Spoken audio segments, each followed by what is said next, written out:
Hai teman-teman semua, perkenalkan nama saya Nur Fadila, biasa dipanggil Fadila atau Dila. Kali ini saya akan membahas tentang Islam di Timur Leste. Bagaimana sih Islam di Timur Leste? Penasaran? Yuk ikutin terus ya. Baiklah teman-teman, jadi kali ini saya akan menjelaskan tentang Islam di Timur Leste. Kalian bisa lihat dari PPT yang di atas ini ya teman-teman.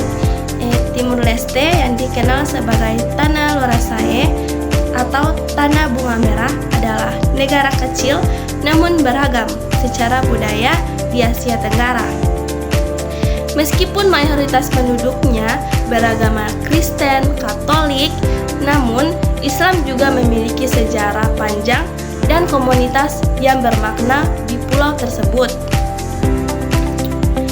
Ya, kenapa bisa? Karena kehadiran Muslim mencerminkan toleransi dan pluralisme religius yang menjadi ciri dari Timur Leste modern pada saat ini.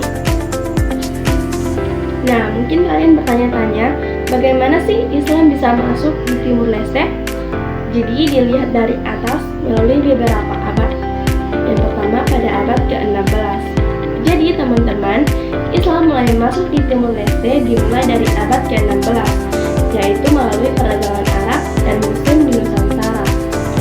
Nah, pada abad ini, Islam mulai masuk ke wilayah timur melalui jalur perdagangan maritim. Jalur perdagangan maritim adalah perdagangan Muslim dari Arab, India, dan Kepulauan Nusantara, terutama di Indonesia bagian timur, yang dimana perdagangan ini membawa ajaran Islam sambil berdagang. Interaksi dagang inilah yang memperkenalkan masyarakat lokal dengan ajaran Islam. Nah, lanjut sekarang pada abad kedua, yaitu abad dari 17 hingga ke-18. Jadi pada abad ini Islam mulai menghadapi beberapa tantangan. Salah satunya yaitu Portugis mulai berkuasa dan menyebarkan agama Katolik. Namun, meskipun Portugis mulai berkuasa, akan tetapi komunitas Muslim tetap bertahan di daerah-daerah terpencil seperti daerah pesisir. Pada masa itu, Islam tidak berkembang pesat, tetapi masih tetap ada melalui jaringan perdagangan dan pernikahan campuran.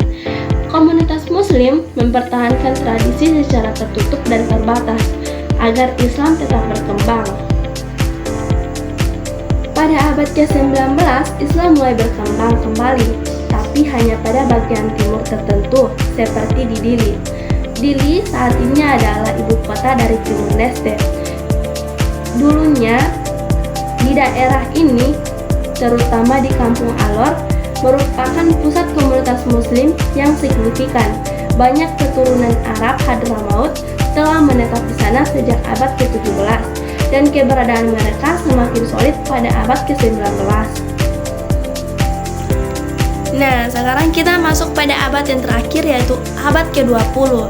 Jadi, di abad ke-20 ini, Islam sudah sangat berkembang pesat di Timur Leste, di mana mulai dibangun masjid, madrasah, dan lembaga keagamaan lainnya.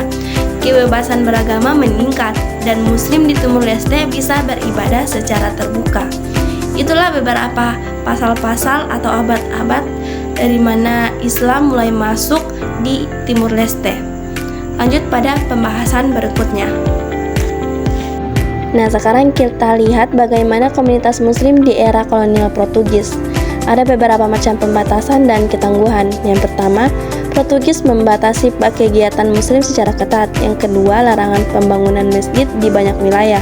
Yang ketiga, Muslim terpaksa berdoa secara diam-diam dan tertutup. Yang keempat, komunitas tetap kokoh melalui tradisi sekeluarga. Jadi lanjut pada Muslim Timur Leste pasca integrasi dengan Indonesia. Ini sebenarnya dampak positif ya teman-teman. Dampak positifnya itu yang pertama ada kebebasan beragama.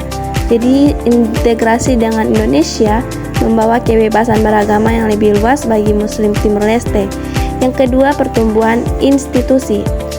Pembangunan masjid, madrasah, dan organisasi Muslim menjadi mungkin untuk pertama kalinya.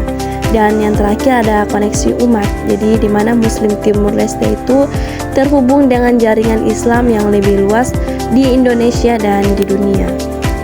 Nah, mungkin di antara teman-teman sekalian ada yang penasaran bagaimana kehidupan beragama Muslim di Timur Leste setelah mereka merdeka. Jadi sejak kemerdekaan pada tahun 20 Mei 2002, Timur Leste mengakui Islam sebagai salah satu agama resmi. Komunitas Muslim terus berkembang dengan pembangunan infrastruktur, religius, dan pendidikan. Nah, kehidupan mereka itu yang pertama itu pelaksanaan ibadah tanpa halangan. Yang kedua, selebrasi Idul Fitri dan Idul Adha bersama. Yang ketiga, pendidikan Islam formal dan informasi. Nah, jadi sekarang kita akan membahas tentang tantangan yang dihadapi komunitas Muslim di Timur Leste. Yang pertama, keterbatasan infrastruktur seperti kekurangan masjid, sekolah Islam, dan fasilitas pendidikan. Yang kedua, akses pendidikan. Akses pendidikan di sana memiliki beberapa keterbatasan dan mereka juga masih kekurangan guru yang terlatih di bidang keagamaan. Yang ketiga, ada Islam sosial di mana Muslim minoritas menghadapi tantangan integrasi sosial dan sering merasa terisolasi di masyarakat yang didominasikan Kristen. Dan yang keempat, ada kesejahteraan ekonomi. Beberapa Muslim mengalami kesulitan ekonomi dan keterbatasan peluang kerja. Itulah beberapa tantangan yang dihadapi oleh kaum Muslim di Timur Leste. Nah, tak terasa ya teman-teman, sekarang kita sudah masuk pada penghujung dari presentasi, yaitu kesimpulan.